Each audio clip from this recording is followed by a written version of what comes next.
Hello guys, അപ്പൊ ഇന്നിവിടെ കപ്പ ബിരിയാണിയാണ് വെക്കുന്നത്. ആക്ച്വലി ഞങ്ങളുടെ ഇവിടെ എല്ലും കപ്പ എന്നാണ് അതിന് പറയുന്നത്.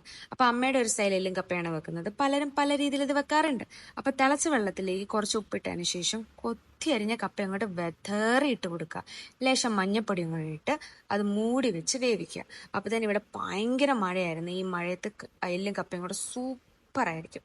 അപ്പൊ വെന്ത് വന്ന ഈ കപ്പ വെള്ളം തോരാൻ വേണ്ടിയിട്ട് നമ്മൾ മാറ്റി വെച്ചു. അതിനുശേഷം നമ്മൾ അരപ്പിനുള്ള പ്രിപ്പറേഷനാണ്. നമ്മൾ തേങ്ങ ചിരണ്ടിയത്, അതുപോലെ തന്നെ കറിവേപ്പില, മഞ്ഞപ്പൊടി, ഉപ്പ്, ചുമന്നുള്ളി, വെളുത്തുള്ളി, സവാള, ഇഞ്ചി, മുളക്, ഇത്രയും സാധനങ്ങൾ ആഡ് ചെയ്തതിന് ശേഷം കുറച്ച് വെള്ളം കൂടെ ഒഴിച്ചിട്ട് ഇത് നല്ല രീതിയിൽ പേസ്റ്റ് ആക്കി എടുക്കാം കേട്ടോ. അപ്പം ഇതിൻ്റെയൊക്കെ മെഷർമെൻറ്റ് ഞാൻ താഴെ കൊടുത്തേക്കാമേ. അപ്പം അതിനുശേഷം നമ്മൾ ഉണ്ടാക്കാൻ വെച്ചിരിക്കുന്ന പാത്രത്തിലേക്ക് ഈ കപ്പ ഇട്ടിട്ട് ഈ അരപ്പ് അങ്ങോട്ട് തട്ടിയിട്ട് കൊടുക്കുക. നമ്മൾ ഇളക്കമൊന്നും വേണ്ട, ജസ്റ്റ് ഒന്ന് മൂടി വെച്ചൊന്ന് ആവി കയറിയാൽ മാത്രം മതി. കണ്ട ഗൈസ്, അതിനുള്ളിൽ മമ്മി ദേണ്ട് എല്ല് ഓൾറെഡി വേവിച്ചു. കണ്ട തിളയ്ക്കുന്ന എല്ലുകൾ. അപ്പോൾ ഒരു 7 വിസിലോളം ഇത് അടിച്ചിട്ടുണ്ടാവും. ഓൾറെഡി അമ്മ മസാലയൊക്കെ ആഡ് ചെയ്തിട്ടായിരുന്നു ഇത് വേവിച്ചത്.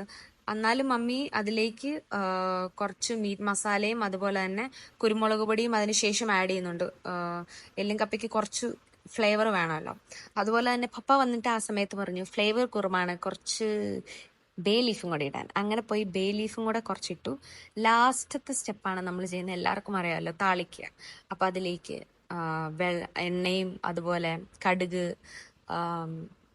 ഉള്ളി, വറ്റില മുളക്, അതുപോലെ കരിവേപ്പിലും കൂടി ഇട്ട് നല്ല ബ്രൗണിഷ് കളർ ആവുന്നവരെ ആഡ് ചെയ്യുക കേട്ടോ. അപ്പം അമ്മയ്ക്കൊരു ഡൗട്ട്, ഇതിലേക്ക് കളർ ആഡ് ചെയ്തിരുന്നില്ലല്ലോ നമ്മൾ, സോ ഇതിന് കളർ കുറവാണെന്നുള്ള ഡൗട്ട്. അപ്പം അമ്മയുടെ ഒരു ട്രിക്കായിട്ട് മമ്മി തിളയ്ക്കുന്ന വെള്ളത്തിലേക്ക് കുറച്ച് കാശ്മീരി മുളക് പൊടിയും കൂടെ ആഡ് ചെയ്തിട്ട് അത് നല്ലോണം തിളച്ചതിന് ശേഷം ഈ എണ്ണയിലേക്ക് മിക്സ് ചെയ്ത് കൊടുത്തിട്ട് അത് ഈ കപ്പയിലേക്ക് ആഡ് ചെയ്ത് കൊടുത്തു കേട്ടോ. അല്ലെങ്കിൽ ഡയറക്റ്റ് എണ്ണയിലേക്ക് പൊടി ആഡ് ചെയ്തിട്ടുണ്ടെങ്കിൽ അത് ചിലപ്പോൾ കരിഞ്ഞു പോകാനുള്ള ചാൻസ് ഉണ്ട്. അപ്പം അങ്ങനെ നമ്മൾ ആർട്ടിഫിഷ്യൽ കളർ ഇല്ലാതെ തന്നെ നമ്മൾ കപ്പ ബിരിയാണിയിലേക്ക് കളർ കൊണ്ടുവരുന്നതിരിക്കുകയാണ് ഗൈസ്. എന്നിട്ട് നല്ല രീതിയിൽ ഇത് മിക്സ് ചെയ്ത് കൊടുക്കണം. പരമാവധി ആ ഒരു ഗ്രേവി എല്ലാ ഭാഗത്തും എത്തുന്ന രീതിയിൽ നല്ല രീതിയിൽ മിക്സ് ചെയ്ത് കൊടുക്കുക. അതിനുശേഷം ലാസ്റ്റ് മെത്തേഡാണ് ഗാർണിഷിങ്. കുറച്ച് കൊത്തി അരിഞ്ഞ മല്ലി ഇലകൾ അങ്ങോട്ട് ഇട്ട് കൊടുക്കുക, ചുറ്റിനും ഇട്ട് കൊടുത്തു. ലാസ്റ്റ് മറക്കരുത്, നല്ല വാഴ ഇലയിൽ കുറച്ച് സവാള ഇട്ടിട്ട് ഇത് കഴിക്കാം കേട്ടോ. സൂപ്പർ ടേസ്റ്റ് ആണ് ഗൈസ്, സൂപ്പർ. Bye bye.